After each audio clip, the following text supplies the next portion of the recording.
오늘 아침 나는 깊은 생각에 잠기게 만든 이야기를 하나 접했다. 75세의 한 남성이었고 활기차고 건강하며 늘 미소를 띠고 살던 분이었다. 그날도 평소처럼 하루를 시작했고 잠에서 깨어 일어나 두 걸음을 내딛는 순간 세상이 갑자기 까맣게 변했다고 한다. 아무런 통증도 특별한 전조도 없이 그저 조용히 쓰러졌다고 한다. 그 일을 겪고 나서 모두의 머릿속에 남은 질문은 단 하나였다. 도대체 무슨 일이 있었던 걸까?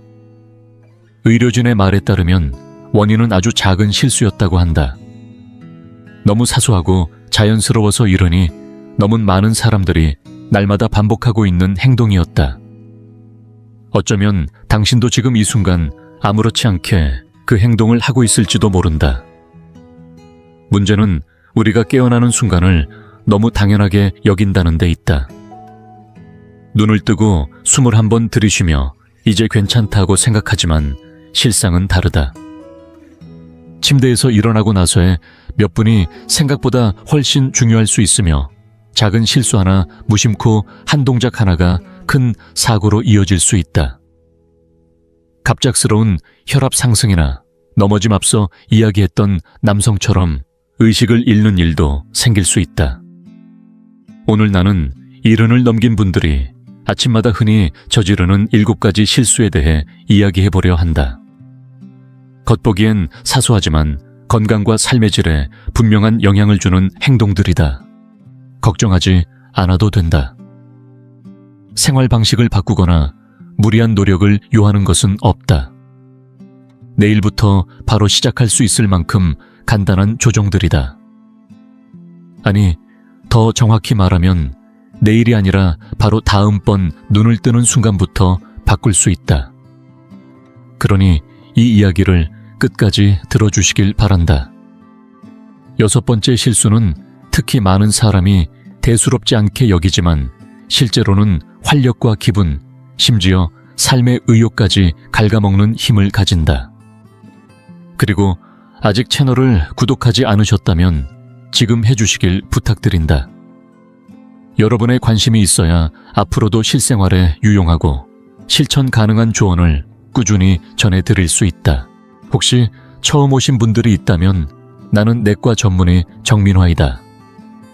자, 그럼 이제 첫 번째 이야기부터 시작해보자. 첫 번째 실수, 하루의 첫 1분을 무시하는 습관. 아주 사소해 보일 수 있지만 이 한순간이 하루 전체를 바꿉니다. 첫 번째 실수는 바로 눈을 뜨자마자 곧바로 일어나는 습관입니다. 생각해보세요. 평범한 아침입니다. 창문 너머로 햇빛이 조금씩 들어오고 방 안은 아직 조용한 정적에 잠겨 있습니다. 눈을 뜨자마자 무의식적으로 다리를 침대 밖으로 내리고 벌떡 일어나 움직이기 시작합니다. 그런데 갑자기 눈앞이 흐려지고 세상이 빙글빙글 도는 느낌이 찾아옵니다. 많은 분들이 그냥 어지러웠을 뿐이야 라며 대수롭지 않게 넘기지만 이 현상은 의학적으로 기립성 저혈압이라고 부릅니다. 갑작스러운 자세 변화로 인해 혈압이 급격히 떨어질 때 발생하는 반응이며 특히 아침에 침대에서 급히 일어났을 때 자주 나타납니다.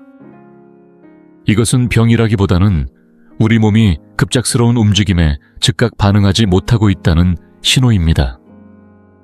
나이가 들수록 혈액순환 기능이 떨어지기 때문에 이런 현상은 더욱 흔해집니다. 누워있는 동안에는 혈액이 몸 전체에 고르게 분포되어 있지만 일어나는 순간에는 심장이 빠르게 반응해 뇌로 혈액을 보내야 합니다. 젊을 때는 이 과정이 순식간에 이루어지지만 노년기에는 반응 속도가 조금만 늦어져도 어지럼증이나 낙상으로 이어질 수 있습니다. 그리고 한 번의 낙상은 단순한 일이 아닙니다. 병원 입원, 깁스 이동성, 저와 타인의 도움 없이는 생활이 힘든 상황까지 번질 수 있으며 다시 또 넘어질까 두려워지는 악순환으로 이어집니다. 하지만 다행히 이 문제는 아주 간단한 태도 하나로 예방할 수 있습니다. 저는 이것을 아침 준비 시간이라 부릅니다. 약도 필요 없고 병원도 필요 없으며 특별한 도구도 필요 없습니다. 오직 하루에 단 1분만 투자하면 됩니다. 눈을 뜨자마자 급히 일어나지 말고 심호흡을 한번 하고 천천히 몸을 일으켜 앉습니다. 몸 밑에 깔린 매트리스를 느끼고 발을 바닥에 단단히 붙인 채 30초 정도 가만히 앉아 계세요. 딱 그 정도면 충분합니다. 내 몸이 깨어날 시간을 주는 겁니다. 여유가 있다면 발목을 가볍게 돌려보고 손목을 풀어주고 허리를 부드럽게 펴는 것도 좋습니다. 이것은 내 몸을 향한 하나의 존중입니다. 잠에서 활동으로 옮겨가는 전환의 시간은 게으름이 아니라 지혜입니다. 저 역시 몸으로 겪은 후 알게 되었습니다. 어느 날 평소처럼 침대에서 벌떡 일어났는데 순식간에 어지러움이 몰려와 쓰러질 뻔한 경험이 있었죠. 그날 이후로 저는 결심했습니다. 내 몸이 완전히 깨어날 시간을 주기로요. 결과는 바로 나타났습니다. 어지럼증도 심장 두근거림도 없이 안정적이고 평화로운 에너지로 하루를 시작할 수 있었습니다. 곰곰이 생각해 보세요. 침대에서 일어나는 건 마치 다리를 건너는 것과 같습니다. 눈 감고 뛰어넘는 대신 한 걸음씩 발을 디디며 천천히 건너는 것이 훨씬 더 안전하고 현명하죠. 그러니 내일 아침에는 절대 급히 일어나지 마세요. 단 1분 그 여유가 여러분의 하루를 훨씬 더 안정감 있고 맑은 정신으로 이끌어줄 것입니다. 균형감 있게 하루를 여는 것, 그것이 진짜 건강의 출발점입니다. 두 번째 실수 아침, 물 한 잔을 잇는 습관.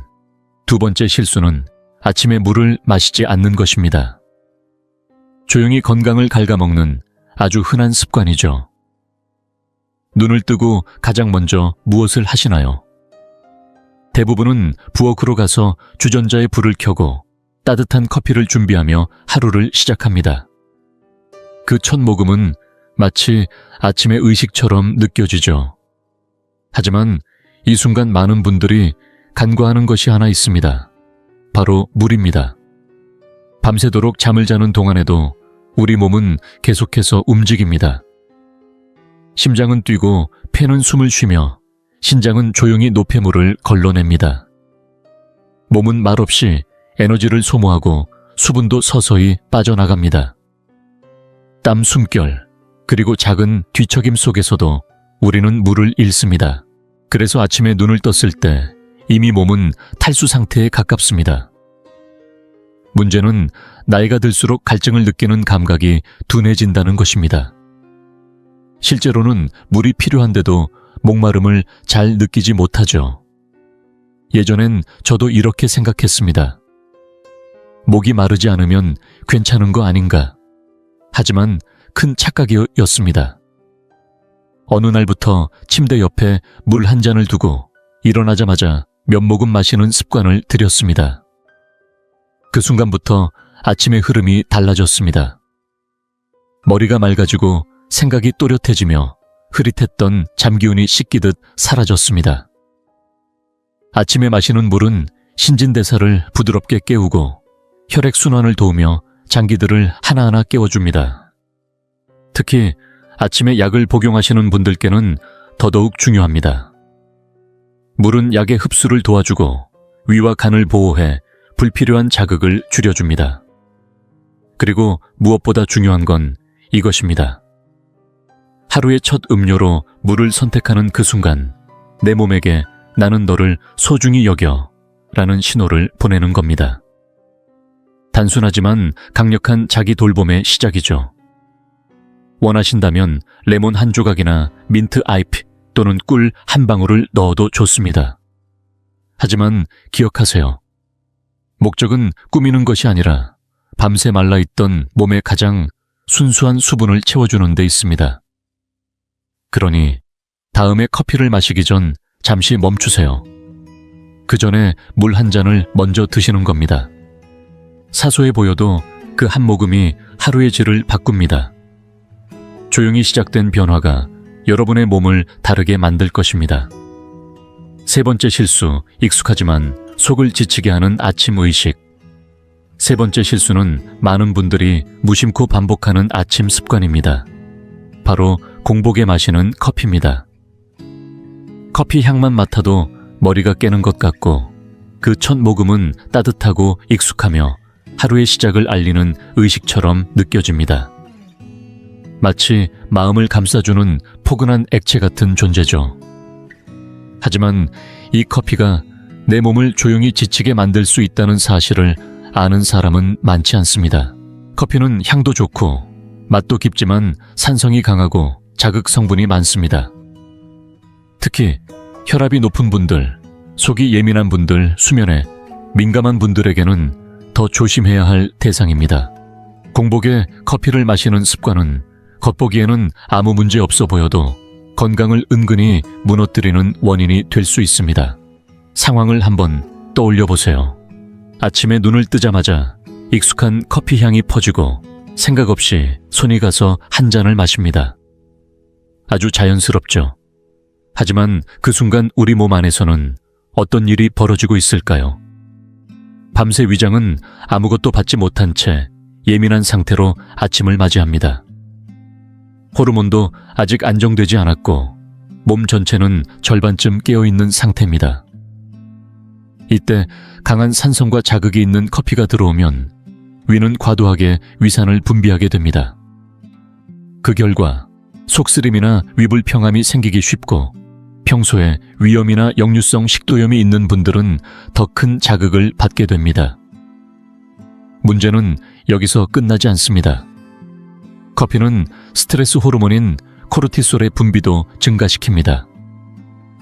일정 수준의 코르티솔은 아침에 필요한 에너지를 주지만 그 수치가 과도하게 올라가면 불안 초조, 두근거림 같은 증상이 함께 따라옵니다. 원인은 잘 모르겠는데 괜히 하루 시작부터 마음이 불안하고 몸이 긴장되는 느낌 혹시 경험해 보셨을 겁니다.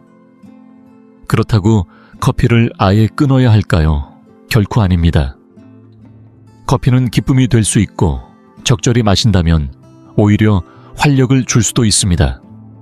중요한 건 타이밍입니다. 공복에 마시지 않고 간단하게라도 뭔가를 먼저 먹는 것이 해답입니다.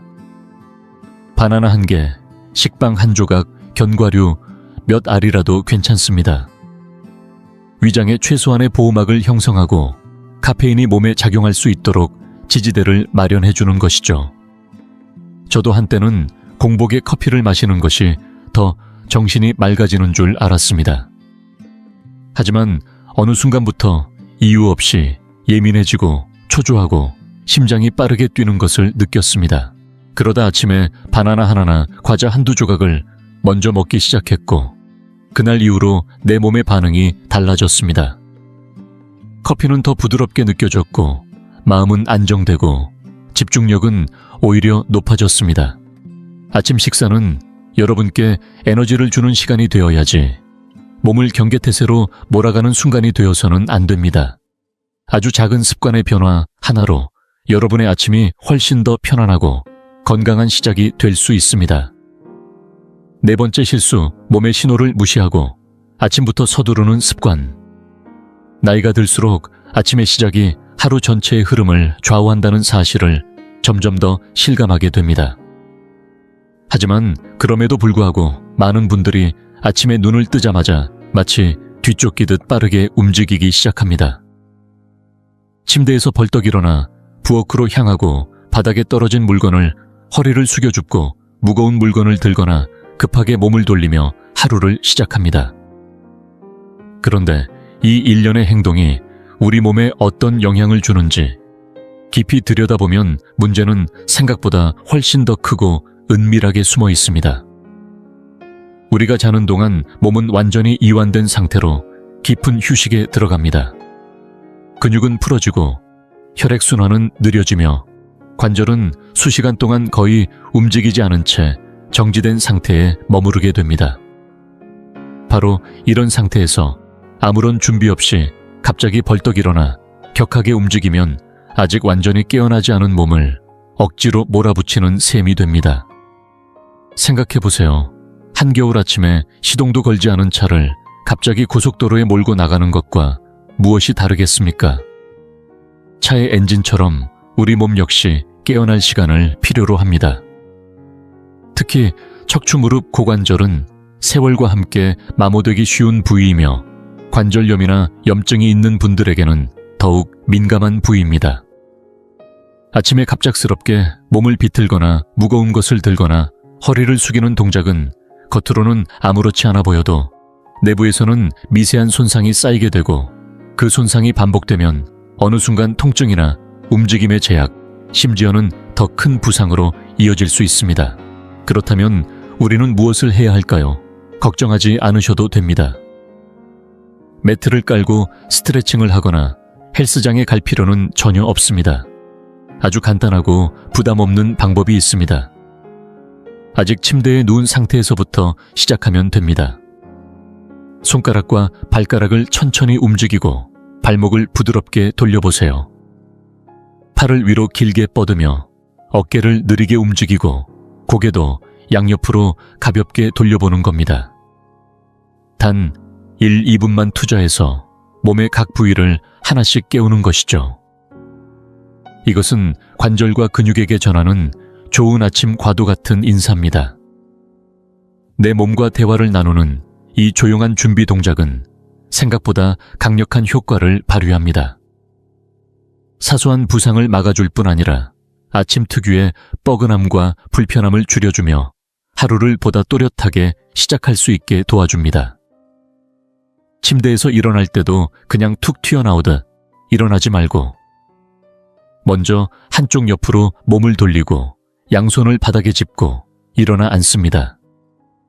그 상태에서 숨을 깊이 들이마시고 어깨를 천천히 으쓱 올렸다가 내리며 척추를 바르게 세워주세요. 이렇게 하는 것만으로도 다리가 훨씬 더 단단하게 느껴지고 중심이 잡힌 느낌이 들 것입니다. 예전엔 저도 아침마다 정신없이 일어나 움직이곤 했습니다. 그러고 나면 하루 종일 무릎이 찌릿찌릿하거나 허리가 불편했습니다. 하지만 이 간단한 몸풀기 습관을 들인 후로는 무릎도 허리도 놀랍도록 조용해졌습니다. 더 흥미로운 건 몸뿐 아니라 정신도 함께 깨어난다는 점입니다. 의도를 가지고 몸을 움직이기 시작하면 신경계 전체가 이제 준비가 됐다는 신호를 받아들이게 되고 이는 마음가짐에도 큰 영향을 줍니다. 스스로가 하루를 잘 관리하고 있다는 확신은 생각보다 큰 안정감을 줍니다. 이렇게 차분하고 질서 있는 하루의 출발은 하루 종일 이어지는 중심을 만들어줍니다. 이를 무시하면 양치도 하기 전에 이미 몸도 마음도 지치게 되는 혼란이 시작됩니다. 그러니 내일 아침엔 꼭 한번 시도해보세요. 뛰쳐나가기 전에 단 몇 분만이라도 내 몸을 천천히 깨우는 시간을 가지세요. 돈도 시간도 들지 않지만 허리와 무릎 그리고 하루 전체가 훨씬 가벼워질 수 있습니다. 5번째, 실수 몸이 움츠러든 채로 하루를 시작하는 습관.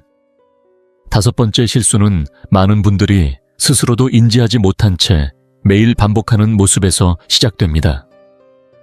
바로 아침에 몸을 구부정한 자세로 일으키는 습관입니다.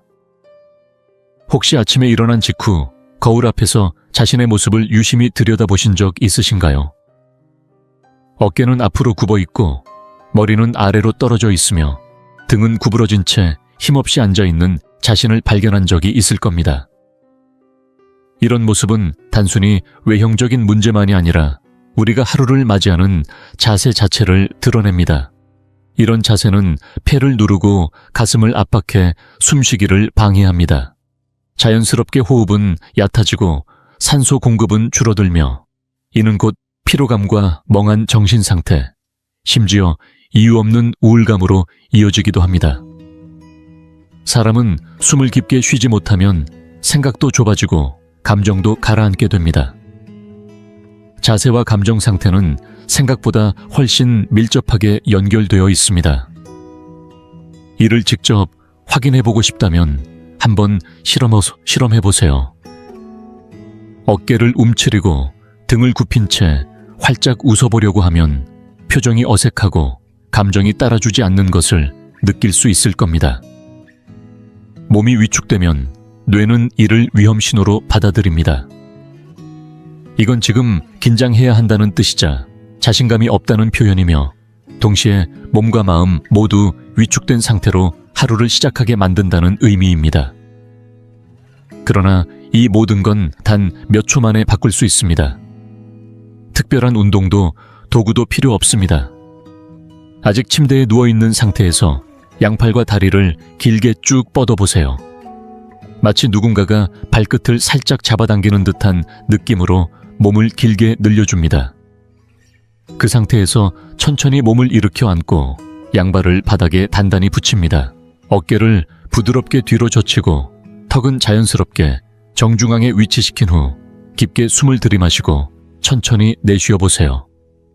단 20초면 충분합니다. 이 짧은 순간이 내 몸 전체에 보내는 신호는 분명합니다. 오늘은 단단하고 균형 있게 시작한다는 선언 같은 시간이죠. 처음에는 약간 어색하게 느껴질 수 있습니다. 그도 그럴 것이 오랫동안 움츠린 자세에 익숙해진 몸에게는 이런 바른 정렬이 낯설게 느껴질 수밖에 없습니다. 하지만 하루하루 반복하다 보면 이 자세가 점점 익숙해지고 마침내는 새로운 기준이 됩니다. 자세가 바뀌면 호흡이 깊어지고 시야가 넓어집니다.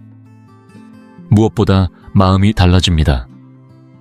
내면의 감정이 몸을 따라가고 자세가 내면을 다시 일으켜 씁니다. 실제로 자세는 우리가 스스로를 어떻게 인식하느냐를 반영합니다. 가슴을 펴고 몸을 일으키면 어느새 생각이 정돈되고 마음이 더 또렷해집니다. 반대로 어깨를 웅크리고 몸을 말면 쉽게 피곤해지고 하루가 버겁게 느껴질 수 있습니다. 나이 때문이 아닙니다. 몸이 보내는 신호를 우리가 무시한 결과일 뿐입니다. 아침이라는 중요한 시작점에서 단 몇 초간의 바른 정렬을 통해 나 자신에게 말해보세요. 나는 오늘도 중심을 가지고 살아간다고. 그 마음가짐 하나로 하루의 에너지와 방향이 완전히 달라질 수 있습니다. 6번째 실수발의 감각을 무시한 채 균형을 잃는 아침 6번째 실수는 우리 몸의 가장 기본적인 감각, 바로 발의 신호를 무시한 채 하루를 시작하는 습관입니다. 혹시 어르신들이 아침에 일어난 뒤 바로 걷지 않고 가만히 앉아 다리를 한 번씩 움직여보는 모습을 본 적 있으신가요? 어떤 분들은 그 모습을 느릿하고 더딘 행동이라고 여길지 모르지만 사실은 아주 깊은 신체의 지혜입니다. 자, 질문 하나 드려보겠습니다. 여러분은 최근 언제 아침에 일어나자마자 자신의 발목 종아리에 집중해 본 적 있으신가요? 솔직히 말해서 대부분의 사람들은 눈을 뜨고 나면 습관처럼 몸을 움직이고 아무 생각 없이 첫걸음을 내딛습니다. 마치 몸이 알아서 따라와 줄 거라고 믿는 듯 말이죠. 하지만 70세가 넘고 나면 그 익숙한 자동 조정 모드는 점점 작동이 느려집니다. 시간이 지날수록 근육의 탄력은 줄어들고 균형을 잡아주는 발의 감각 수용기는 무뎌집니다. 뇌가 이 정보를 받아들이는 속도도 늦어지면서 몸의 중심을 유지하는 능력은 자연스럽게 흔들리게 됩니다. 그 결과는 낙상 중심 상실, 미끄러짐처럼 예고 없이 찾아옵니다. 그리고 대부분은 그런 일이 실제로 일어나기 전까지 자신이 불안정했다는 사실조차 모릅니다. 거실에서 카펫이 밀리거나 주방에서 발을 헛디디거나 욕실에서 갑작스럽게 중심을 잃는 일이 벌어지고 나서야 비로소 심각성을 체감하게 되죠. 하지만 이런 상황은 결코 피할 수 없는 것이 아닙니다. 단 몇 초 잠에서 깨어나는 그 순간에 조금만 주의를 기울이면 충분히 예방할 수 있습니다. 아침에 눈을 뜬 뒤 곧바로 일어나지 말고 먼저 침대 가장자리에 앉아보세요. 발바닥이 바닥을 단단히 느끼도록 두 발을 내려놓고 발가락을 천천히 오므렸다 폈다 해보세요. 발목을 부드럽게 돌려주고 종아리를 조였다 풀어주며 가볍게 긴장을 풀어보는 겁니다. 이 짧은 움직임이야말로 우리 몸을 다시 켜는 과정입니다. 뇌와 다리가 다시 연결되는 이 감각은 몸의 중심을 다시 세우는데 아주 효과적입니다. 내가 땅에 단단히 붙어 있다는 느낌. 나 자신이 내 몸 안에 확실히 있다는 느낌. 바로 이게 하루의 균형을 만드는 첫 걸음입니다. 많은 사람들은 아침 낙상의 원인을 미끄러운 바닥이나 카펫 탓으로 돌립니다. 물론 그런 요인도 있겠지만 사실 그보다 더 본질적인 이유는 몇 년간 방치해온 몸과의 단절입니다. 저 역시 어느 날 아침 평소처럼 일어나려다가 이상한 느낌을 받았습니다. 다리에 통증이 있는 것도 아닌데 마치 다리가 내 것이 아닌 것처럼 어색하고 둔했습니다. 머리는 깨어 있는데 다리는 아직 자고 있는 듯한 그런 이질감이었죠. 그날 이후 저는 아침마다 다리 깨우기 루틴을 만들었습니다. 침대에 앉아 약 2분 정도 시간을 들여 발목을 돌리고 발가락을 움직이고 무릎을 살짝 구부렸다. 펴는 식으로 다리의 감각을 깨워주는 연습을 했습니다. 그러고 나서야 천천히 일어나 두 발 뒤꿈치가 바닥에 닿는 감각을 의식하고 내 무게중심이 어디에 있는지 스스로 느껴봅니다. 몸이 흔들리는지 내가 균형을 잘 잡고 있는지 조용히 체크해보는 시간이죠. 가끔은 눈을 감고 몇 초 동안 그 중심감을 더 깊이 느껴보기도 합니다. 누군가는 이런 행동을 별것 아닌 것처럼 볼 수도 있습니다. 하지만 이 단순한 습관이야말로 뇌와 다리 사이의 연결을 다시 강화하고 나 자신의 존재감을 몸속 깊이 되살리는 매우 중요한 과정입니다. 그렇게 준비를 마치고 나면 욕실이든 주방이든 아침의 위험 구간을 훨씬 안정적으로 지나갈 수 있게 됩니다. 마치 운전하기 전에 자동차 상태를 점검하듯 내 몸이라는 자동차가 오늘 하루 달릴 준비가 되어 있는지 확인하는 것이죠. 이처럼 의식적인 2분의 움직임은 내가 내 몸을 더 이상 놓치지 않고 돌보고 있다는 강한 메시지입니다. 그리고 이 습관 하나가 결국 내가 내 두 다리로 당당히 걸어 다닐 수 있는 가장 소중한 자유, 즉 자율성과 독립성을 지키는 힘이 되어줍니다. 7번째 실수 어둠 속에서 하루를 시작해 몸의 에너지를 끄는 습관. 7번째 실수는 너무 당연해서 놓치기 쉬운 것입니다. 바로 아침을 어둠 속에서 시작하는 습관입니다. 혹시 이런 경험 있으신가요? 눈을 떴는데도 방 안은 아직도 밤처럼 캄캄하고 커튼은 닫혀 있고 빛 한 줄기 들어오지 않은 채로 온몸이 다시 눕고 싶어질 만큼 무거운 기운에 눌리는 느낌. 많은 분들이 이럴 때 조금만 더 자자며 몸을 다시 뒤척이지만 사실 그 순간 이미 하루의 에너지가 꺼지고 있다는 신호일 수 있습니다. 아침 햇빛은 단순한 조명이나 분위기를 위한 것이 아닙니다. 우리의 몸이 깨어날 수 있도록 두뇌에 이제 시작이다라고 알려주는 가장 강력한 자연 신호입니다. 빛은 눈을 통해 들어와 뇌 깊숙한 곳에 위치한 생체시계를 작동시키며 생리적인 모든 흐름을 다시 조율하기 시작합니다. 하지만 만약 이 빛이 차단된 상태에서 하루를 시작하면 몸은 여전히 밤인 줄 알고 혼란스러워합니다. 눈을 떴다고 해서 뇌가 깨어난 것은 아닙니다. 햇빛이 들어오지 않는 침실에서의 기상은 마치 몸을 반쯤 켠 채로 움직이는 것과 같고, 이런 상태가 반복되면 하루 종일 졸리고 집중력이 흐려지며 기분도 가라앉고 에너지는 바닥을 치게 됩니다. 특히 나이가 들수록 이 생체 리듬은 더욱 민감해지고 흐트러지기 쉬워지기 때문에 아침 햇빛의 중요성은 젊은 시절보다 오히려 더 커진다고 볼 수 있습니다. 아침 햇빛 부족은 단순한 피곤함을 넘어서 불면증, 우울감, 식욕 변화 같은 생리적 불균형으로 이어질 수 있습니다. 다행히 이 문제를 해결하는 방법은 아주 간단합니다. 돈도 들지 않고 누구나 지금 당장 실천할 수 있습니다. 바로 빛을 맞이하는 것입니다. 눈을 뜨자마자 창문을 활짝 열고 자연광을 들이세요. 흐린 날이라 해도 실외의 빛은 실내 조명보다 훨씬 강력한 자극을 줍니다. 첫 5분만이라도 햇빛을 얼굴에 받으며 눈을 뜨면 뇌에서는 세로토닌이라는 행복 호르몬이 분비되기 시작합니다. 이 세로토닌은 저녁이 되면 멜라토닌으로 전환되어 숙면을 돕는 리듬을 만들어냅니다. 햇빛은 눈뿐 아니라 피부 얼굴 호흡에도 작용하며 몸 전체를 천천히 깨웁니다. 가능하다면 발코니나 베란다에 잠시 나가 아침 공기를 마시고 빛이 피부에 닿도록 해보세요. 이 짧은 노출만으로도 머리가 맑아지고 기분이 밝아지고 몸 전체가 이제 시작이다 라는 활기를 느끼게 됩니다. 어떤 분들은 이 습관을 들인 뒤로 삶의 리듬 자체가 바뀌었다고 말합니다.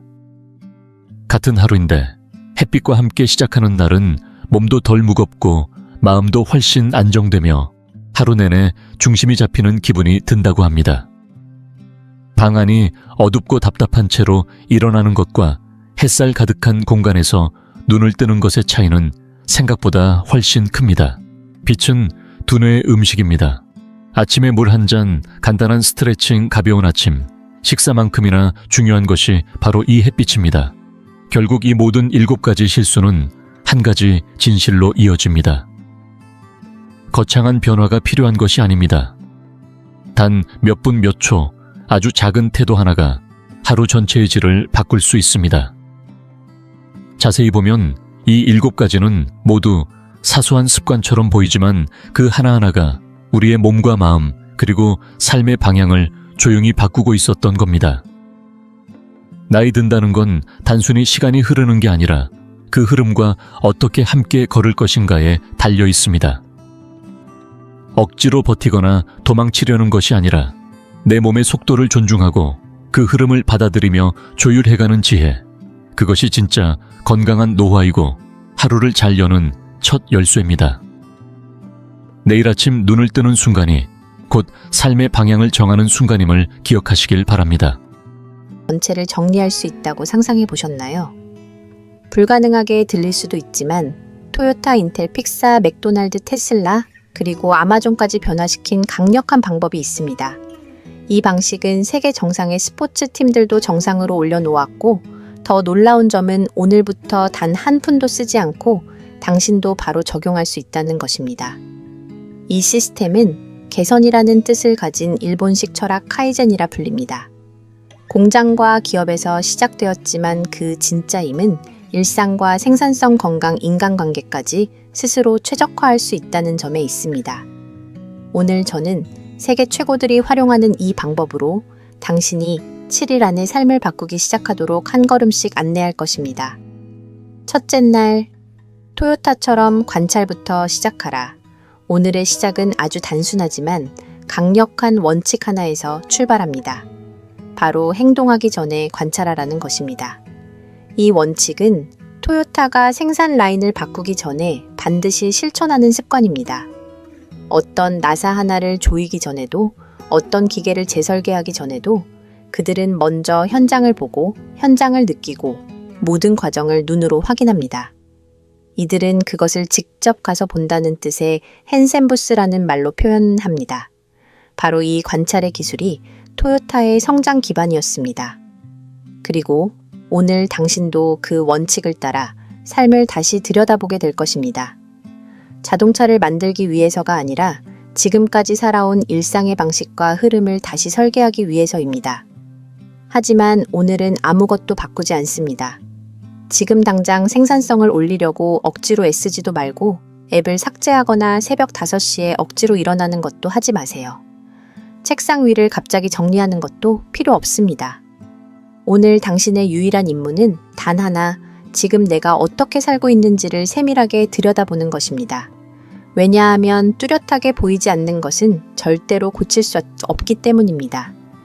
자동차 엔진을 고치려면 후드를 먼저 열고 안을 봐야 하듯 우리 삶도 마찬가지입니다. 오늘은 오직 진단의 날입니다. 당신의 시간을 앗아가는 것들, 불필요한 스트레스를 만드는 요소들, 그리고 무의식적으로 반복하고 있으나 전혀 도움이 되지 않는 행동들을 있는 그대로 기록해 보세요. 스스로를 탓하려는 것도 나무라는 것도 아닙니다. 단지 하루라는 공정 라인을 냉정한 기술자의 눈으로 살펴보는 것입니다. 예를 들어 매일 아침 옷을 고르느라 이 시험 30분을 쓰고 있다면 그것을 적으세요.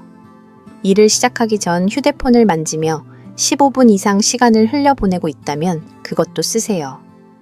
일을 순서 없이 하다가 더 지치고 있다면 그 사실도 반드시 기록해야 합니다.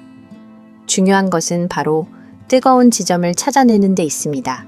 이 뜨거운 지점이란 하루 중 아무렇지 않게 흘러가지만 실제로는 에너지와 시간 집중력을 흡수해버리는 순간들입니다. 예를 들어 아침에 냉장고 문을 열고 닫는 횟수가 10번이 넘는다든가 해야 할 일을 미루고 자꾸 다른 일로 도망치게 되는 시간들이 있을 수 있습니다. 오늘은 그 지점들을 명확히 알아내는 것이 전부입니다. 일을 제대로 하려면 삶을 공장처럼 바라보는 것이 좋습니다. 당신은 그 공장의 수석 엔지니어입니다. 자신을 제3자의 시선으로 관찰해 보세요. 눈을 뜨는 순간부터 문을 닫고 컴퓨터를 켤 때까지 모든 순간이 정보입니다. 억지로 하거나 긴장하지 않아도 됩니다. 그냥 호기심을 가지고 물어보세요. 지금 나는 뭘 하고 있지? 이 일은 얼마의 시간이 걸리지? 이 행동이 나의 목표에 도움이 되고 있는 걸까? 아니면 단지 시간을 채우고 있는 걸까? 관찰을 도와주는 도구는 간단합니다. 하루를 시간대로 나눠 적을 수 있는 종이 한 장이면 충분하고 수첩에 행동과 걸린 시간, 그때 느낀 감정을 적어도 좋습니다. 혹은 빠르게 음성 메모를 남겨도 됩니다. 중요한 것은 내가 생각하는 나의 삶이 아니라 실제로 벌어지고 있는 삶을 기록하는 것입니다. 우리는 종종 휴대폰을 단 5분만 본다고 착각하지만 막상 시간을 재보면 40분이 넘는 경우도 많습니다. 이런 차이가 바로 삶의 구조를 왜곡시킵니다. 정확한 데이터 없이는 머릿속이 스스로를 속입니다. 그래서 오늘은 변화도 아니고 해결도 아닙니다. 오직 보는 연습을 하는 날입니다. 어떤 습관을 고치기 전에, 어떤 성격을 바꾸기 전에, 어떤 장비를 개선하기 전에 반드시 해야 하는 가장 중요한 첫걸음입니다. 그리고 이 관찰력은 앞으로 7일간의 여정뿐 아니라 인생의 모든 변화에 있어서도 기초가 될 것입니다. 오늘 이 과정을 제대로 해낸다면 내일은 대부분의 사람들이 절대 알지 못하는 사실 하나, 바로 당신 삶의 정체 지점을 아주 또렷하게 바라볼 수 있게 될 겁니다. 그리고 한번 그것을 분명하게 보게 되면 다시는 예전처럼 무심하게 돌아갈 수 없게 됩니다. 그것이 변화의 시작입니다. 둘째 날입니다. 어제는 엔지니어의 눈으로 내 일상을 훑어보는 첫걸음을 뗐습니다. 오늘은 한 단계 더 들어가야 합니다. 단지 어디가 문제인지 아는 것만으로는 충분하지 않습니다. 왜 그런 문제가 생기는지 그 원인을 파헤쳐야 합니다. 바로 여기서 두 번째 원칙인 분해와 분석이 등장합니다. 1980년대 인텔은 일본의 메모리 제조사들에게 밀리며 어려움에 빠졌습니다. 일본 업체들은 더 빠르게 더 적은 결함으로 더 낮은 비용의 제품을 만들었습니다. 인텔은 포기하고 물러날 수도 있었지만 그들은 다른 길을 택했습니다. 공정의 각 단계를 샅샅이 들여다보며 몇 주 동안 연구 개발부터 제조 유통 판매에 이르기까지 모든 과정을 세세하게 분석했습니다. 그 결과 드러난 사실은 충격적이었습니다. 문제가 단순한 경쟁력 부족이 아니라 기존의 비즈니스 모델 자체가 더 이상 지속 가능하지 않다는 것이었습니다. 그 깊은 분석은 결단으로 이어졌습니다. 메모리 사업을 포기하고 마이크로 프로세서에 집중하는 과감한 선택을 했습니다. 단 한 번의 결정이었지만 그 바탕에는 데이터와 명확한 이해가 있었습니다. 추측이 아니라 사실에 근거한 판단이었습니다. 오늘 당신도 비슷한 작업을 하게 될 것입니다. 당신의 하루를 고도의 생산 라인처럼 분석해 보세요. 아침에 시간을 낭비한다고만 말하는 것은 너무 막연합니다. 휴대폰 때문에 산만해진다고만 하기엔 부족합니다. 무엇을 언제 얼마나 어떤 방식으로 하는지를 하나씩 쪼개서 적어야 합니다. 당신의 하루를 한 편의 영화라고 상상해 보세요. 눈을 뜨는 순간부터 잠들기 전까지 장면 하나하나가 의미를 지닙니다. 첫 장면에 무엇을 하는지 침대에 누워서 소셜미디어를 보는지 바로 일어나서 커피를 준비하는지 옷을 고르느라 스무분을 흘려보내는지 모두 적으세요. 작은 점 하나라도 빼놓지 마세요. 종종 문제의 본질은 한 번에 사라지는 커다란 시간이 아니라 모여서 수시간을 빼앗는 사소한 행동들의 집합입니다. 이것을 쉽게 하기 위해 시각적인 지도를 만드세요. 한 장의 종이든 칠판이든 혹은 미로나 엔첸 같은 도구를 사용해도 좋습니다. 하루를 박스와 화살표로 그려보세요. 알람이 울리고 휴대폰을 확인하고 화장실에 가고 아침을 준비하고 옷을 고르고 집을 나서서 출근하는 그 흐름을 차례로 적습니다. 각 단계 옆에 그 행동이 정말 필요한 것인지, 매번 즉흥으로 하는 일인지 목표에 도움이 되는지, 아니면 그냥 시간을 채우는지 스스로 물어보세요. 더 적은 노력으로 같은 결과를 낼 수는 없는지 솔직해지세요. 당신이 생산적이라고 믿은 행동들이 사실은 숨겨진 낭비일 수 있습니다. 예를 들어 메시지에 답하는 일이 중요한 일처럼 보일 수 있지만 하루에 20번씩 확인한다면 그것은 생산성의 구멍으로 전락합니다. 바로 여기서 변화가 시작됩니다. 인텔이 공정을 분해했을 때 목적은 직원을 비난하거나 부서를 탓하기 위함이 아니었습니다. 전체의 그림을 보기 위함이었습니다. 오늘 당신이 원하는 것도 바로 그것입니다. 빈틈없는 하루에 총체적 시야를 확보하는 것입니다. 제 경험을 하나 들려드리면 친구 하나는 자신이 소셜미디어에서 시간을 많이 잃는다고 믿었습니다. 그러나 그의 하루 지도를 그려보니 가장 큰 시간 낭비는 부엌에서 나오고 있었습니다. 매일 뭘 요리할지 즉흥적으로 고민하고 재료를 찾고 설거지까지 하느라 많은 시간이 흘렀던 것입니다. 그 인식의 전환만으로 그는 시간 관리에 성공했고 스트레스도 줄었습니다. 둘째 날의 목표는 아직 변화를 실행하는 것이 아닙니다. 당신의 에너지와 시간이 어디에 투입되는지 정확히 아는 것입니다. 지도로 보일 때 비로소 막연한 문제가 구체적인 설계로 바뀝니다. 오늘 인텔처럼 분해하고 분석하며 이해하세요. 내일은 그 명료함을 바탕으로 전략적인 개선을 시작할 준비가 되어 있을 것입니다. 셋째 날입니다. 오늘의 핵심은 아주 작고 사소한 변화가 장기적으로 얼마나 큰 결과를 만들어낼 수 있는지 이해하는 것입니다. 기업 세계에서 가장 수익성 높은 개선 중 일부는 거대한 투자나 대대적인 혁신에서 비롯된 것이 아니라 눈에 잘 띄지 않는 작지만 정교한 조정에서 나왔습니다. 세계적인 생활용품 기업인 유니레버는 그 대표적인 사례입니다. 이 회사는 수십 년간 전 세계 300개 이상의 공장에서 지속적인 개선 시스템을 운영해 왔습니다. 놀라운 점은 그들이 만들어낸 변화 대부분이 수억 원 규모의 프로젝트가 아니라 겉보기엔 별것 아닌 듯 보이는 미세한 조정들이었다는 사실입니다. 예를 들어 인도에 위치한 한 공장에서는 비누를 건조하는 과정에서 필요 이상으로 많은 에너지가 소비되고 있다는 사실을 발견했습니다. 이 문제에 대한 해결책은 아주 단순했습니다. 산업용 환풍기의 회전 속도를 살짝 줄이는 것이었습니다. 기계를 새로 샀거나 설비를 개조한 것도 아니었습니다. 단지 팬 속도만 조정했을 뿐인데 그 결과는 놀라웠습니다. 연간 에너지 소비가 4% 줄었고 비용으로는 약 28만 유로를 절약했으며 탄소 배출량도 10,000톤이나 줄였습니다. 누구라도 쉽게 지나칠 수 있는 사소한 변화 하나가 그만큼의 파급력을 가진 것입니다. 오늘 당신이 해야 할 일도 바로 이것입니다. 인생을 완전히 뒤엎거나 거창한 계획을 세울 필요는 없습니다. 실현 가능하고 반복 가능한 작은 변화들을 찾아내고 그것을 매일 실천하는 것이 중요합니다. 이를 설명하는 개념이 바로 하루에 1%씩 개선한다는 철학입니다.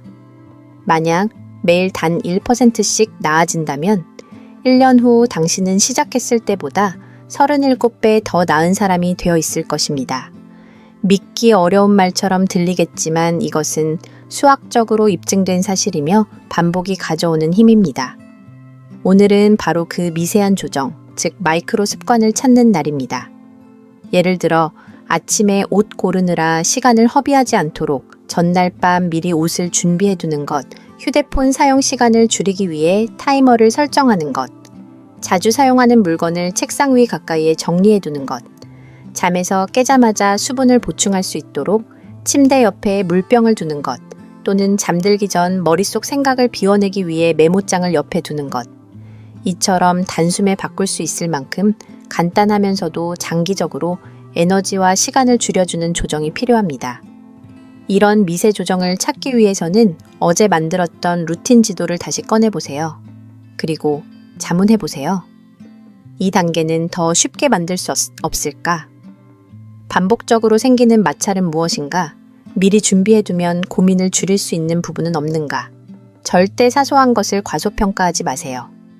비행기가 비행 도중 단 몇 도만 방향을 틀어도 수시간이 지나면 도착지는 완전히 달라집니다.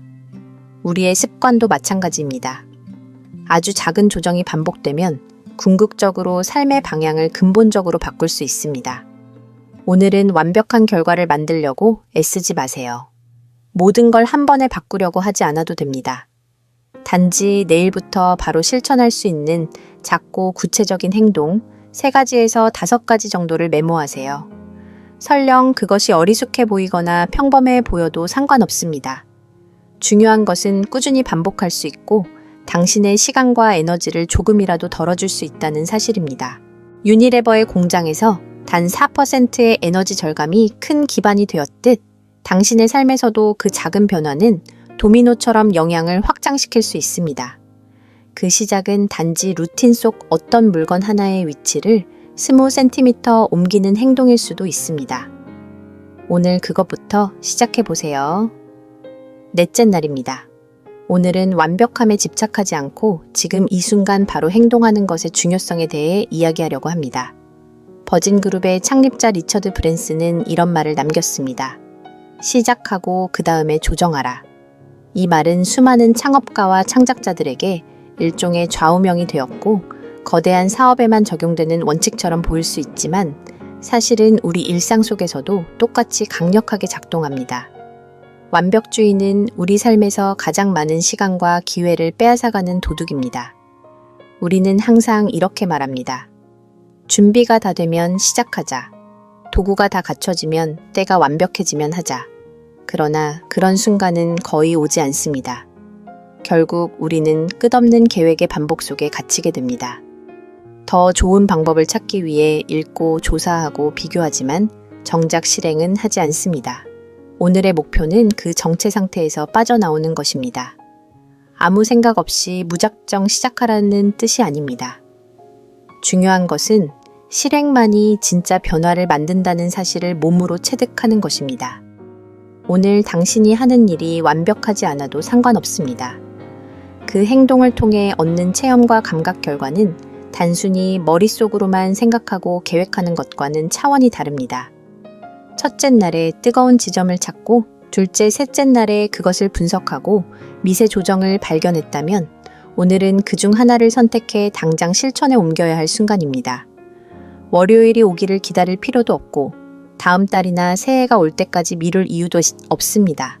바로 오늘, 지금 당장 시작하세요. 예를 들어 휴대폰이 가장 큰 방해 요소라는 걸 알게 됐다면 수십 가지 생산성 앱을 비교하는데 시간을 낭비하지 마세요. 그냥 지금 당장 알림을 끄고 휴대폰을 다른 방에 두는 것으로 충분합니다. 아침마다 무엇을 먹을지 고민하느라 시간이 지체된다면 오늘 밤에 내일 아침에 먹을 수 있는 간단하고 건강한 식단 3가지를 미리 적어두세요. 중요한 건 그 행동을 바로 실천할 수 있어야 하고 추가적인 비용이나 복잡한 준비가 없어야 한다는 것입니다. 이런 행동을 하나의 변화 시제품이라고 생각해 보세요. 완성된 결과를 바라는 게 아니라 그 변화가 실제로 존재하도록 만드는 것이 핵심입니다. 진짜 어려운 것은 개선이 아니라 시작 그 자체입니다. 이 사고방식은 구글 같은 기업에서도 사용하고 있습니다. 그들은 무언가를 개발할 때 모든 것을 완벽하게 다듬은 후 내놓는 게 아니라 가능한 가장 작은 단위를 먼저 실행에 옮기고 실제 반응을 바탕으로 계속 개선해 나갑니다. 당신도 이 전략을 그대로 삶에 적용할 수 있습니다. 운동 루틴을 수십 가지 정리하려 하지 말고 오늘 5분만 움직여 보세요. 완벽한 식단표를 만들기보다 지금 당장 한 끼 건강하게 준비해 보세요. 이 방식이 효과적인 데는 두 가지 이유가 있습니다. 첫째, 지나치게 분석만 하다 아무것도 못하는 상태에서 벗어나게 해줍니다. 둘째, 뇌가 실행을 통해 나는 움직이고 있다는 신호를 받아들여 긍정적인 관성을 만들어냅니다. 오늘은 바로 그 감각을 경험하길 바랍니다. 가장 단순하지만 지금 필요한 행동 하나를 선택해 당장 실행에 옮기세요. 작아도 좋고 부족해 보여도 괜찮습니다. 중요한 것은 당신이 이제 관찰하는 단계에서 벗어나 직접 움직이기 시작했다는 점입니다. 자전거를 생각해 보세요. 페달을 밟지 않으면 중심을 잡을 수 없습니다. 삶도 똑같습니다. 완벽하지 않은 실행이라도 그 행동이 앞으로 나아가게 만들고 방향도 그 안에서 조정할 수 있습니다. 그러니 오늘의 과제는 명확합니다. 머릿속에서 변명거리가 떠오르기 전에 몸이 먼저 움직이세요. 완벽보다 실행을 우선하세요. 그리고 기억하세요. 지금 당신은 이 사이클을 끝내는 게 아니라 더 나은 내일을 위한 변화의 연쇄를 막 시작한 것뿐입니다. 시작하지 않으면 개선할 것도 생기지 않습니다. 그러니 주저하지 말고 작게라도 지금 바로 첫걸음을 내디드세요. 5째 날입니다. 이제 우리는 실행을 넘어서 그 실행이 정말 효과가 있었는지를 판단할 수 있는 단계로 들어섭니다. 변화는 시도에서 시작되지만 진짜 성장으로 이어지기 위해선 반드시 측정이라는 단계를 거쳐야지 합니다. 아무리 좋은 습관도, 아무리 열심히 하는 일도 그것이 실제로 어떤 결과를 만들고 있는지 모른다면 우리는 여전히 어둠 속을 걷는 것과 같습니다. 오늘은 바로 그 어둠에 불을 켜는 날입니다. 고성능 스포츠의 세계에서는 작은 차이가 승패를 갈라놓습니다. 더 오래 훈련하거나 더 많은 자원을 쏟는 것만으로는 이길 수 없습니다. 중요한 건 얼마나 정밀하게 측정하고 조정하는가입니다. 영국 사이클 국가대표팀은 이를 완벽하게 증명한 대표적 사례입니다. 데이브 브레일스퍼드 감독 아래 이 팀은 마진의 축적이라는 원칙을 철저히 적용했습니다. 단 1%의 개선이라도 가능한 모든 요소에서 찾아내고 그 변화를 정확히 측정해 진짜 효과가 있었는지를 확인하는 방식입니다. 이들은 감각이나 직감을 믿지 않았습니다. 자전거 안장 위치를 바꿨다면 속도와 피로도, 자세의 안정성을 수치로 분석했습니다. 식단을 바꾸면 에너지 수준과 회복 속도를 정량화해 기록했고, 심지어 숙면을 위해 베개 종류를 바꾸는 실험까지도 수면의 질이라는 데이터로 확인했습니다. 이런 집요한 측정이 결국 그들을 베이징 올림픽에서 금메달 8개로 이끌었고 투르드 프랑스에서도 오랫동안 최정상을 지키게 만들었습니다. 그렇다면 질문해 봅시다. 세계 최고의 운동선수들이 1%를 쫓으며 모든 것을 기록하고 검증한다면 왜 우리는 일상에서 같은 원칙을 쓰지 않을까요? 사실 많은 사람들이 일찍 일어나면 좋은 것 같다. 요즘 생산성이 높아진 느낌이다 라고 말하지만 느낌만으로는 아무것도 확신할 수 없습니다. 진짜 변화는 체감이 아니라 검증으로 드러나야 합니다. 그래서 오늘의 과제는 명확합니다. 나만의 측정 시스템을 만드는 것입니다. 복잡하거나 고급 장비가 필요하지 않습니다. 종이 한 장 혹은 수첩이나 엑셀 파일이면 충분합니다. 하루의 에너지 수준을 1부터 10까지 숫자로 평가하고 집중력은 얼마나 유지됐는지, 계획한 일 가운데 얼마나 완료했는지, 전반적인 기분은 어땠는지를 간단히 기록해 보세요. 일주일 동안만 해도 패턴이 보이기 시작합니다. 어떤 날은 확실히 좋았고 어떤 날은 눈에 띄게 무너졌다는 것을요. 그리고 변화한 날이 실제로 더 나은 결과를 만들었는지를 비교해 보세요. 그때부터 비로소 우리는 진짜 선택을 할 수 있게 됩니다. 모든 걸 다 측정하려 할 필요는 없습니다. 오히려 자신이 추구하는 목표에 맞게 정말 중요한 것만 정해서 기록하는 것이 더 좋습니다. 건강을 위해 노력하고 있다면 수면 시간, 식사의 질, 활동량 정도면 충분합니다. 업무 성과를 높이고자 한다면 방해받지 않고 집중한 시간, 완료한 주요 작업의 수치를 기록하면 됩니다. 이 측정 습관이 쌓이면 쌓일수록 우리는 내 삶에서 진짜 효과 있는 것과 겉보기만 그럴듯한 것을 명확히 구분할 수 있게 됩니다. 그건 단지 시간을 절약하는 수준을 넘어 삶의 방향을 다르게 이끄는 나침반이 되어줍니다. 오늘의 교훈은 아주 간단합니다. 측정되지 않은 것은 개선될 수 없습니다. 감으로 살아가는 사람과 데이터를 가진 사람의 차이는 생각보다 훨씬 큽니다. 챔피언은 추측하지 않습니다. 검증합니다. 당신도 이제부터는 단순한 의지나 느낌에만 기대지 마세요. 매일의 선택에 구체적인 근거를 더하세요. 그렇게 하면 삶의 모든 결정이 조금씩 더 정확하고 단단해질 것입니다. 오늘 그 첫 줄을 써보는 것으로 충분합니다. 6째 날입니다. 오늘은 우리가 발견한 좋은 습관을 지속 가능한 구조로 바꾸는 날입니다. 다시 말해, 잘 작동하는 것을 단순한 우연이나 감에 맡기지 않고 의도적으로 반복 가능한 체계로 만드는 것이 핵심입니다. 이 원칙을 가장 완벽하게 실현한 기업 중 하나는 바로 세계적인 프랜차이즈 맥도날드입니다. 당신이 도쿄에서 햄버거를 주문하든 부에노스아이레스나 마드리드에서 주문하든 빅맥의 맛은 거의 똑같습니다. 이것은 기적이 아닙니다. 철저한 표준화의 결과입니다. 소스의 비율 굽는 시간, 재료의 순서 제공하는 손의 방향까지 모든 과정이 세밀하게 문서화되어 있으며 전 세계 수천 개의 매장에서 동일한 방식으로 반복됩니다. 이 정밀한 반복이야말로 신뢰와 효율 일관된 품질을 만들어낸 진짜 비결입니다. 그렇다면 이 이야기가 우리 삶과 어떤 관련이 있을까요? 아주 큽니다. 왜냐하면 당신 역시 일상 속에서 에너지와 집중력을 높여주는 특정한 루틴을 발견했을 수 있기 때문입니다. 어떤 행동은 나를 더 분명하게 깨어있게 하고 어떤 순서는 생각을 정리하는 데 큰 도움이 되며 어떤 조합은 하루를 훨씬 더 부드럽고 생산적으로 흘러가게 합니다. 그런데 그런 좋은 흐름을 그때그때 즉흥적으로만 활용하고 있다면 그것은 엄청난 기회를 흘려보내는 것과 다르지 않습니다. 이제 그 순간을 붙잡아야 할 때입니다. 사람은 매일 아침 수십 가지 결정을 내립니다. 오늘 무엇을 먼저 할지, 어떤 순서로 할지, 어떤 방식이 좋을지. 이 반복되는 결정들은 결정 피로라는 현상을 만들어내며 뇌의 에너지를 점점 갉아먹습니다. 그래서 똑같은 좋은 선택이라도 반복 가능하게 만들어두지 않으면 어느 날은 빼먹고 어느 날은 잊어버리고 어느 날은 귀찮아서 포기하게 됩니다. 반면 성공적인 사람들은 그런 반복 결정을 최소화합니다. 미리 구조화해두고 가능한 한 루틴화 시켜두는 것이죠. 오늘의 과제는 명확하면서도 강력합니다. 첫째, 지난 며칠간 당신에게 긍정적인 결과를 준 행동이나 루틴을 떠올리세요. 그것이 물 한 잔 가벼운 스트레칭, 짧은 계획 정리일 수도 있습니다. 둘째, 그것을 정확한 순서와 방식으로 기록해 보세요.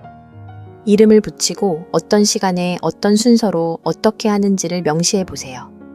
셋째, 그것을 보이도록 만드세요. 책상 위, 거울 옆, 휴대폰 첫 화면 등 가장 자주 보는 곳에 붙여두는 겁니다. 넷째, 변명 없이 반복하세요. 날씨가 흐려도 기분이 가라앉아도 일정이 어수선해도 그냥 하세요. 이건 기계처럼 살자는 이야기가 아닙니다. 오히려 좋은 흐름을 감정이나 상황에 휘둘리지 않고 유지하기 위한 인간적인 전략입니다. 이 과정을 통해 우리는 생각하지 않고도 좋은 선택을 실행할 수 있는 습관을 만들게 됩니다. 그렇게 되면 뇌는 더 이상 매일 아침 오늘은 어떻게 시작하지를 고민하지 않아도 되고 그 에너지를 더 중요한 창의적 결정에 쓸 수 있게 됩니다. 맥도날드는 반복 가능한 프로세스를 통해 전 세계 어디서나 동일한 품질을 유지합니다. 당신도 당신만의 삶의 품질을 지켜주는 루틴을 그렇게 반복 가능하게 만들 수 있습니다. 기억하세요. 어떤 습관이 당신에게 효과가 있었다면 그것을 체계화해서 반복하는 것이 곧 자기 성장의 기초가 됩니다. 삶을 무작위가 아닌 설계된 방향으로 이끄는 가장 현실적인 방법. 오늘 바로 그 한 가지 루틴을 문서화하고 고정시키고 매일 반복하는 데서 시작해보세요. 그 작은 일관성이 당신의 인생 전체 흐름을 바꿔놓을 수 있습니다. 이제부터는 좋은 습관을 운 좋은 날의 우연이 아니라 매일의 구조로 만들어 나가야 할 시간입니다. 7째의 날입니다. 많은 사람들이 마지막 날이라고 하면 이제 끝났구나 라고 생각하지만 오늘은 어떤 마침표보다 더 중요한 새로운 시작의 문을 여는 날입니다. 일주일 동안의 여정을 통해 우리는 관찰하고 분석하고 조정하고 실행하고 측정하고 표준화하는 6개의 단계를 하나하나 밟아왔습니다. 이제 남은 것은 단 하나, 그 모든 과정을 한 번 더 반복하는 것입니다. 단 이번에는 조금 더 나아진 눈으로, 조금 더 정제된 흐름으로, 조금 더 의식적인 마음으로 다시 시작하는 것입니다. 픽사 스튜디오는 영화 한 편이 완성된 것처럼 보여도 절대 멈추지 않습니다.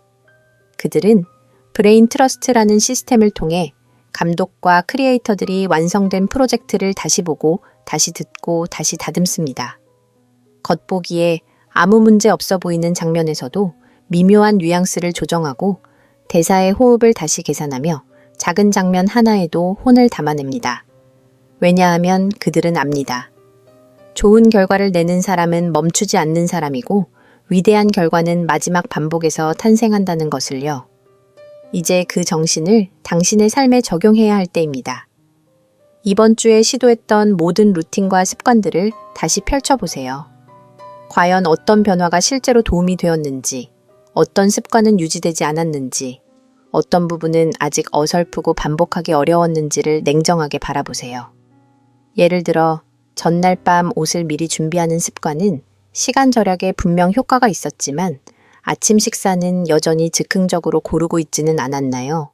혹은 휴대폰 알림을 끄는 것까지는 잘했지만 어느새 습관처럼 다시 손이 가는 앱들을 켜고 있지는 않았나요?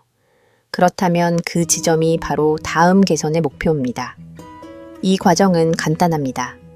관찰하고 분석하고 조정하고 실행하고 측정하고 표준화한 뒤 다시 반복하는 것입니다. 이 사이클을 거듭할수록 우리는 예전보다 더 단단한 자기 자신을 만들어갑니다. 모든 걸 한 번에 바꾸려 할 필요도 없고 완벽하게 정리하려 애쓸 필요도 없습니다. 중요한 건 지난주보다 이번 주가 조금 더 나아졌다는 사실, 그리고 그 방향이 나를 조금씩 성장시키고 있다는 감각입니다. 꾸준한 반복은 거대한 도약보다 강력한 힘을 갖고 있습니다. 하루에 단 1%씩 나아지는 변화라도 그것이 52주 동안 쌓이면 삶 전체가 완전히 달라질 수 있습니다. 이 방식의 가장 큰 장점은 결코 정체되지 않는다는 점입니다. 우리는 항상 움직이고 항상 다듬고 항상 새롭게 시작합니다. 그렇기 때문에 오늘이 끝이 아닙니다. 오히려 또 한 번의 여정이 시작되는 날입니다. 일주일 동안 기록한 메모들을 버리지 마세요. 루틴을 정리한 노트를 덮지도 마세요. 당신의 변화는 이제 막 시작됐고 다음 주는 더 깊이 있는 통찰과 더 선명한 실행력으로 그 여정을 이어가게 될 것입니다. 7일이라는 짧은 시간 동안 당신은 스스로를 관찰하는 법을 배웠고 숨은 문제를 분석하는 눈을 길렀으며 작고 섬세한 조정을 해냈고 망설임 없이 실행하는 용기를 냈으며 실행의 효과를 숫자로 확인하는 습관을 익혔고 그것을 반복 가능한 구조로 정리하는 힘까지 얻게 되었습니다. 그리고 지금 당신은 이 모든 과정을 다시 시작할 수 있는 능력을 갖춘 사람입니다. 대기업, 세계적인 운동선수, 창의적인 스튜디오들이 모두 이 반복의 철학으로 탁월함을 이끌어냅니다. 그리고 그 방식이 이제 당신의 삶 속에도 들어왔습니다. 중요한 것은 시작부터 완벽하게 하려는 부담을 내려놓는 것입니다. 진짜 마법은 반복 속에 있습니다. 오늘은 잘 안 풀려도 내일은 더 나아질 수 있고 이번 주는 불안했어도 다음 주는 더 안정적일 수 있습니다. 하루하루 단 1%씩만 발전해도 1년 뒤에는 지금과는 전혀 다른 자신을 만나게 될 것입니다. 이번이 처음으로 실행한 카이젠 루틴이었다면 축하하세요. 당신은 단순한 변화가 아닌 평생 함께할 수 있는 사고방식의 씨앗을 심은 것입니다. 그리고 만약 어느 순간 길을 잃은 듯한 느낌이 든다면 주저없이 다시 첫째 날로 돌아가면 됩니다. 그곳엔 언제나처럼 관찰이 기다리고 있고 그 다음엔 분석 조정 실행이 이어질 것입니다. 그러니 계속 반복하세요. 천천히, 그러나 멈추지 않고 변화는 그 끝없는 반복 안에서 자랍니다. 이제 여러분의 이야기를 듣고 싶습니다. 아래 댓글에 7날 중 어떤 날이 가장 크게 와닿았는지 아니면 먼저 실천하고 싶은 날이 무엇인지 적어주세요. 여기까지 함께 오셨다면 일본이라는 단어를 댓글에 남겨 이 영상을 단순히 보는 것이 아니라 행동으로 옮기는 이 모임의 일원임을 알려주세요. 앞으로 이어질 새로운 안내와 도전을 놓치지 않도록 구독과 알림 설정도 잊지 마세요. 이 영상에서 꼭 전하고 싶은 것은 한 가지입니다. 꾸준한 개선은 프로젝트가 아니라 삶의 방식이라는 점입니다. 여러분은 이미 그 첫걸음을 내디뎠으니 다음 여정에서 다시 만나고 오늘이야말로 자신을 조금 더 나아지게 만들기에 가장 좋은 날임을 기억하세요. 손주들 앞에서 신발 벗는 게 민망하셨던 적 있으신가요? 뒤꿈치가 너무 보기 흉해서요. 저도 그런 적이 있습니다. 저는 박서연이고 올해 70을 바라보고 있습니다. 오늘은 제 뒤꿈치에 대한 이야기를 솔직하게 말씀드리고 싶습니다. 이 나이쯤 되면 많은 분들이 이런 고민 한 번쯤은 겪어보셨을 거라 생각해요. 예전 제 뒤꿈치는 사계절 내내 메마르고 갈라져서 만지면 돌처럼 딱딱했어요.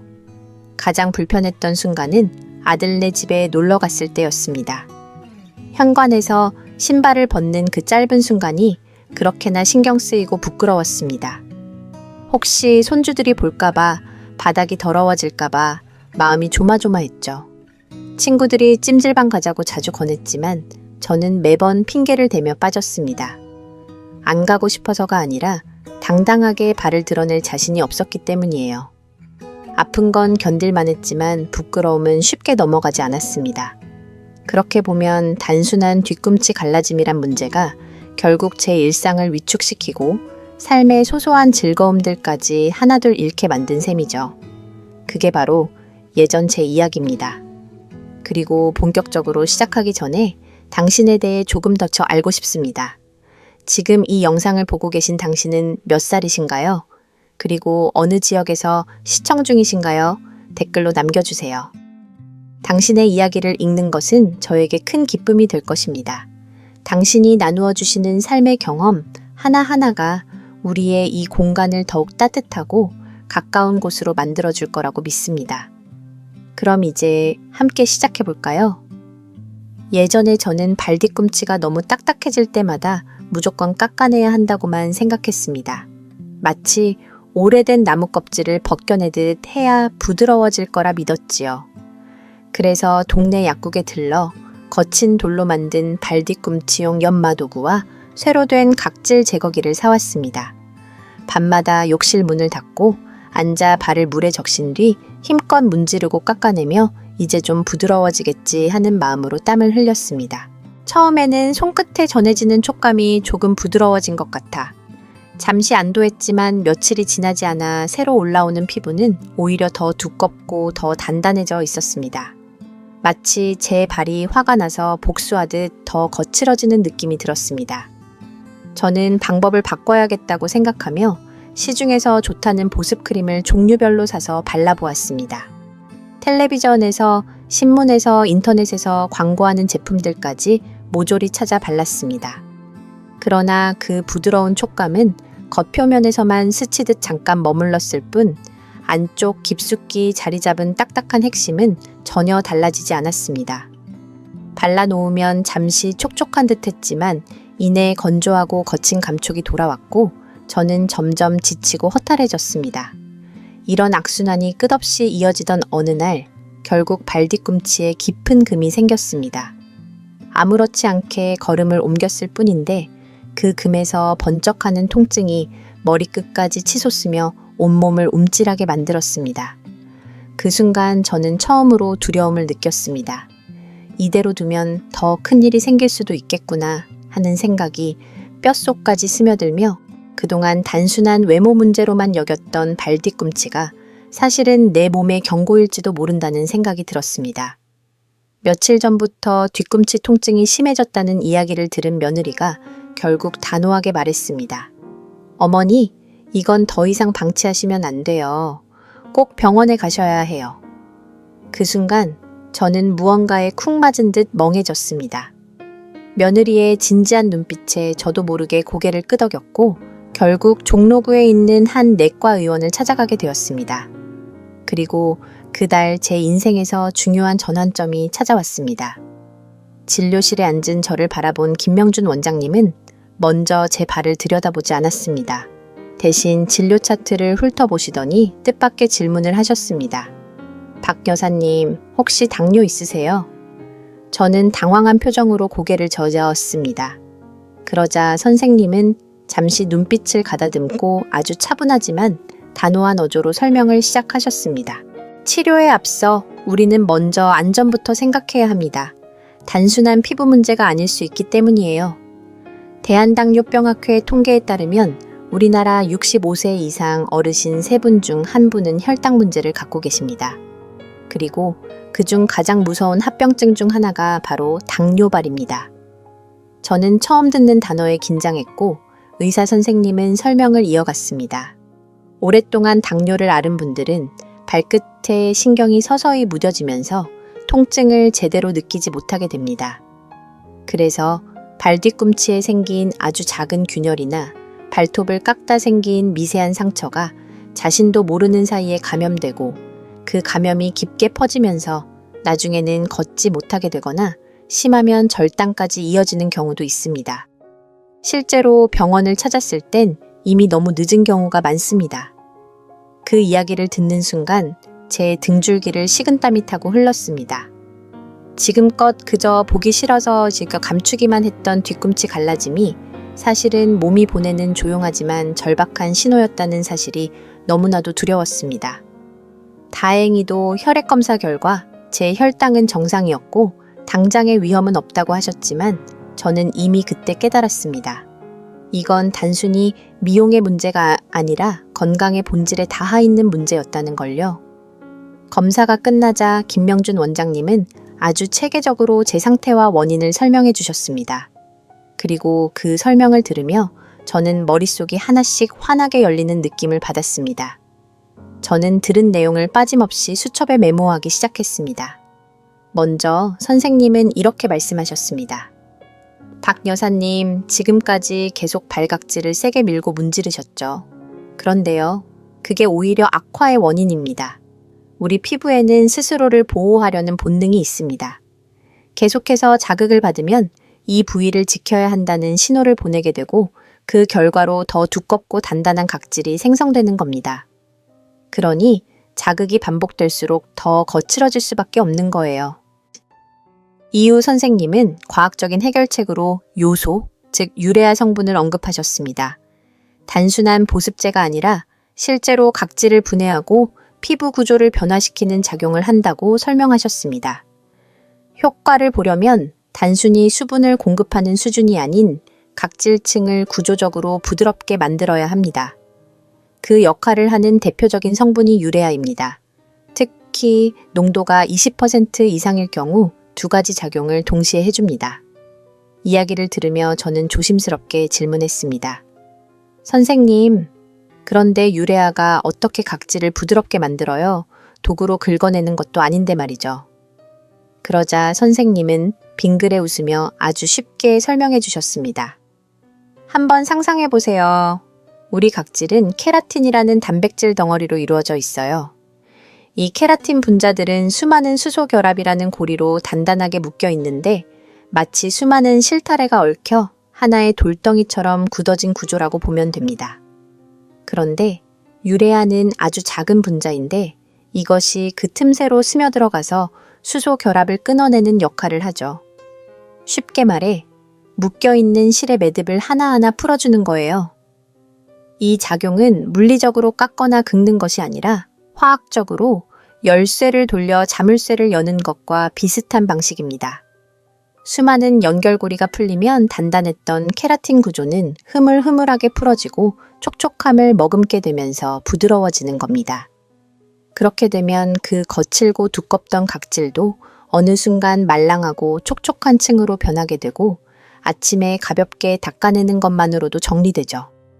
그 설명을 듣는 내내 저는 고개를 끄덕이며 마음속으로 아, 그랬구나 하고 탄식을 내뱉었습니다. 그동안 저는 겉을 깎고 밀기만 했지만 진짜 필요한 건 피부의 안쪽부터 구조를 바꾸는 작용이었던 겁니다. 단단한 껍질을 억지로 벗기는 것이 아니라 그 안을 천천히 풀어내고 부드럽게 만드는 과정이었던 것이죠. 이때부터 저는 단순한 치료가 아닌 내 몸과 제대로 마주하는 시간을 시작하게 되었습니다. 그 다음으로 김명준 원장님은 유레아가 가진 또 하나의 중요한 역할을 알려주셨습니다. 각질을 부드럽게 만들어주는 것도 놀라웠지만 그보다 더 인상 깊었던 것은 유레아가 피부 깊은 곳에서부터 수분을 끌어올린다는 설명이었습니다. 일반적인 보습제처럼 겉에만 물기를 남기는 게 아니라 유레아는 피부 속 깊은 층, 그러니까 우리가 만질 수 없는 그 아래에서 수분을 당겨 올려 피부 표면까지 전달한다고 하셨습니다. 이로 인해 새롭게 생성되는 피부가 건조하거나 메마르지 않고 처음부터 촉촉하고 건강하게 자랄 수 있다는 것입니다. 제가 약간 의심스럽게 바라보자 선생님은 의료용 논문을 직접 보여주시며 덧붙였습니다. 대한피부과학회지에 실린 실제 연구 내용을 설명해 주셨는데 20% 농도의 유레아가 포함된 크림을 14일간 꾸준히 바른 결과 뒤꿈치 각질층의 두께가 평균 60%나 줄었고 피부 수분도는 거의 80% 가까이 증가했다는 것입니다. 과학적으로 입증된 숫자 앞에서 저는 더 이상 의심할 여지가 없었습니다. 마지막으로 선생님은 한 가지를 꼭 짚어 강조하셨습니다. 유레아 제품이 흔히 생각하는 일반 화장품이 아니라는 점입니다.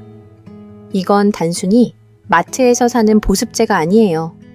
유레카레 같은 제품은 식품의약품안전처에서 기능성 화장품으로 분류되고 엄격한 기준을 통과해야 판매가 가능한 제품입니다. 성분의 함량 효과의 안정성 그리고 안전성까지 모두 국가기관에서 검증된 거예요. 이 말에 저는 깊이 고개를 끄덕였습니다. 이제야 비로소 수년 동안 제 나름대로 고생하며 찾아 헤매던 해답이 보이기 시작한 겁니다. 저는 의사 선생님 앞에서 솔직하게 말했습니다. 선생님, 그동안 제가 너무 엉뚱한 방법으로 이 문제를 대했던 것 같아요. 이제라도 제대로 알고 나니 정말 마음이 놓입니다. 설명은 충분했습니다. 하지만 선생님은 복잡한 처방전을 내밀지도 않았고 어려운 치료법을 제시하지도 않았습니다. 그저 웃으며 말했습니다.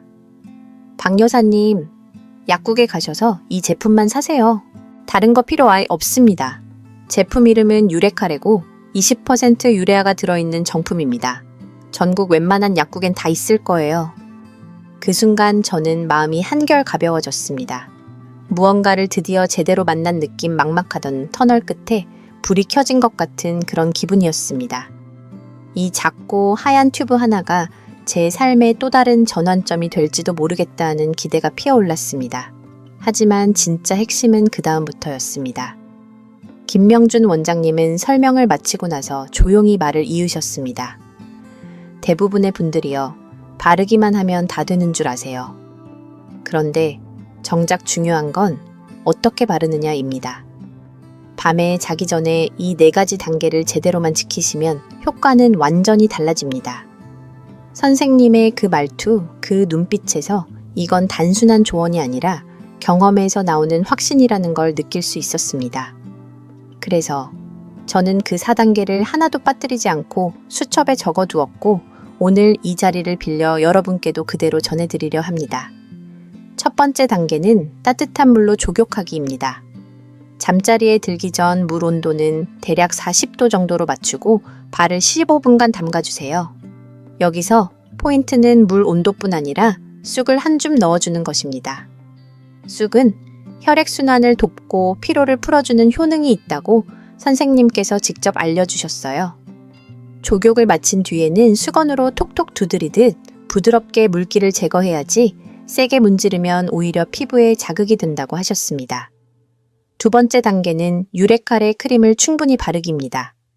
대충 한번 문지르는 게 아니라 손가락 마디 하나 분량 정도의 넉넉한 양을 덜어내어 갈라지고 굳은 부위에 꼼꼼하게 마사지하듯 발라주는 것이 중요합니다. 특히 이 정도면 됐겠지 하고 아껴 쓰지 말고 아예 도톰한 보호막을 만든다는 느낌으로 듬뿍 발라야 효과가 제대로 난다고 하셨습니다. 세 번째 단계가 이 루틴의 핵심 중의 핵심인데 바로 밀폐 포장입니다. 우리가 주방에서 흔히 사용하는 랩으로 발 뒤꿈치와 발바닥을 2-3겹 정도 감싸주는 것인데요. 이 과정을 통해 크림 속 유효 성분이 밤새 날아가지 않고 피부 깊숙이까지 스며들 수 있는 환경을 만들어주는 겁니다. 단순히 바르는 것과는 차원이 다르다고 선생님은 강조하셨습니다. 마지막 4번째 단계는 잠잘 준비 마무리입니다. 랩으로 감싼 위에 면양말 한 켤레를 신어주는 것.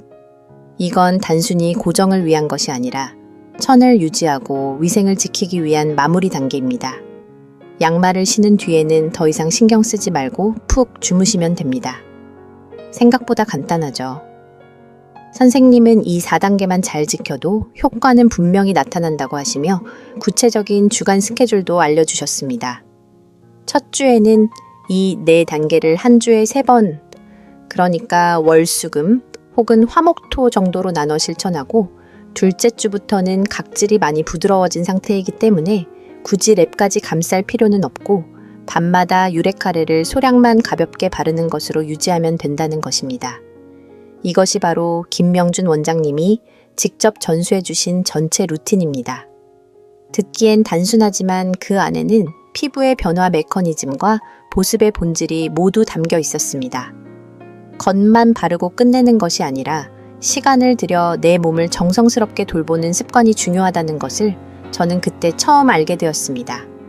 그리고 그 변화는 단순히 발끝에서 끝나지 않고 저의 하루를 나아가 삶 전체를 더 가볍고 당당하게 만들어 주었습니다. 저는 김명준 원장님이 알려주신 방법을 하나도 빠뜨리지 않고 그대로 실천했습니다. 처음에는 솔직히 큰 기대를 하지 않았습니다. 워낙 오랫동안 고생한 문제라 쉽게 나아질 거라 생각하지 않았기 때문입니다. 그런데요, 단 일주일, 딱 그 첫 주에만 집중 관리를 했을 뿐인데 정말 거짓말처럼 달라졌습니다. 거칠고 갈라졌던 뒤꿈치가 어느새 말랑말랑해지고 손끝으로 만졌을 때의 까끌까끌함이 사라졌습니다. 피부색도 창백하고 각질로 덮여 있던 것이 아니라 은은하게 분홍빛이 돌고 윤기가 돌기 시작했습니다. 무엇보다 걷다가 가끔씩 찾아오던 그 쿡 찌르는 듯한 통증이 완전히 사라졌습니다. 그 주말 저는 몇 년 만에 동네 친구들과 함께 찜질방에 다녀왔습니다. 예전 같았으면 수건으로 발을 가리거나 사람들 눈을 피해 조심조심 걸었겠지만 이번엔 달랐습니다. 처음으로 뒤꿈치를 신경 쓰지 않고 당당하게 걸을 수 있었습니다. 그 자유로움과 홀가분함이 얼마나 기분 좋던지요. 며칠 뒤에는 아들네 집에 초대받아 갔는데 현관에서 아무렇지도 않게 신발을 벗는 제 모습에 스스로도 깜짝 놀랐습니다.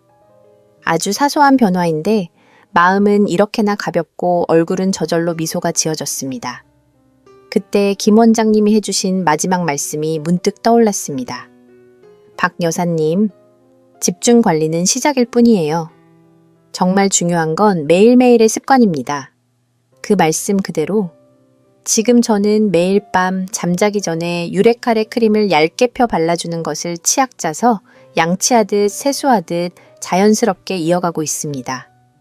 단 1분도 걸리지 않는 이 습관 하나가 제 발 건강을 지켜주는 가장 확실한 열쇠가 되어주고 있다는 걸 저는 몸소 느끼고 있습니다. 오늘 제가 이렇게 이 이야기를 길게 꺼낸 이유도 그 때문입니다. 제 이야기가 어쩌면 누군가에게는 낯설지 않을지도 모른다고 생각했어요. 분명히 저처럼 발 뒤꿈치 때문에 고민하고 계신 분들이 계실 테고 단지 어떻게 해결해야 할지 몰라 막막해 하시는 분들도 있을 겁니다. 저는 진심으로 바랍니다. 이 경험과 김명준 원장님의 소중한 조언이 여러분에게도 작은 길잡이가 되었으면 좋겠습니다. 이야기를 끝까지 들어주셔서 감사합니다. 우리 모두가 두 발로 건강하게 당당하게 걸어갈 수 있기를, 그리고 그 걸음 속에 늘 기쁨과 자신감이 함께하길 진심으로 바랍니다. 이 영상이 유익하고 흥미로우셨다면 주저하지 마시고 좋아요를 눌러주시고 채널 100세 인생 이야기를 구독해주세요. 또한 이 영상이 필요할 것 같은 분들에게 공유해주시면 큰 힘이 됩니다. 여러분의 응원 덕분에 100세 인생 이야기는 앞으로도 의미 있는 콘텐츠를 통해 노후의 삶의 실질적인 정보와 가치를 전해드릴 수 있습니다. 함께 해주셔서 진심으로 감사합니다. 다음 영상에서 다시 뵐 수 있기를 기대하겠습니다.